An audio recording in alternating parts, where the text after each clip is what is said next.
બધાનો ખૂબ ખૂબ ખૂબ આભાર.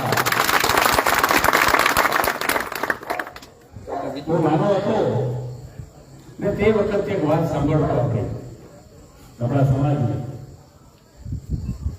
દેવાય ચૌધરી એ વખતના આપણા બાપા ઉપર થયેલી એની વાતો હું સાંભળતો ત્યારે મને વિચાર આવતો કે હા રાખીને વાત કરો એટલા ઇશારામાં પણ સમજી શકાય છે.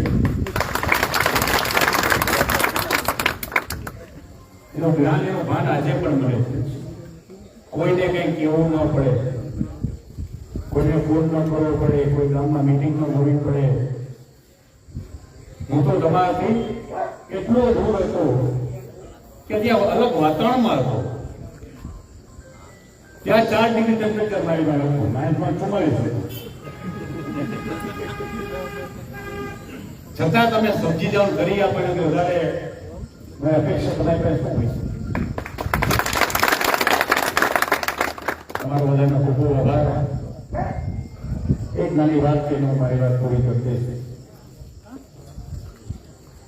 એક મહાત્મા, મહાન માણસ, મહાત્મા એની ભક્તિમાં એ પોતે કામગીરી રાખતા હતા. તમે એ પૂજા કરતા હતા અને કુંદડું આવી તો બાપુ કાંઈ નથી, મને બિલાડીની બીક લાગે છે. તો હું શું કરું કે તમે એવું કઈ કરો, બિલાડીની બીક લાગે, મને બિલાડી કરી લો. બાપુ દયા આવી, બાજુમાં પાણી કરી ઉપાડી મજા કરવા માંડી. 5 દિવસ પછી પાછી આવી કે મને બીક લાગે છે. બાપુ કે શું થયું? કે મને કૂતરાની બીક લાગે છે. બાપુ કે હવે હું શું કરું? કે મને કૂતરો બનાવી તો શાંતિ થઈ જાય. બાપુ કે પાછું નહીં આવતો કે નહીં, કે પાછી આવતી સાચી કે બિલાડી કૂતરું બની. ભાઈ બીક ઉડી ગઈ બિલાડી. 5 દિવસ પાછું આવ્યો. બાપુ હવે તો હું બાકી રહ્યું કે દીપડાની બીક લાગે.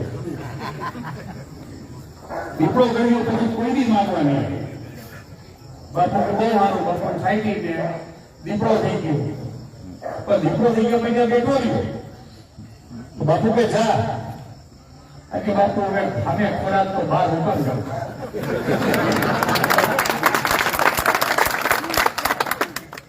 બાપુ કે બહુ થઈ ગયું, આ તો આ ધંધો મેં ખોટો કર્યો. ત્યારે બાપુને જ્ઞાન થયું, પણ બાપુ અસર હતા. બાજુ પાણી પેલું પાછી થઈ હતી, થઈ ત્યાં ઉતર્યું.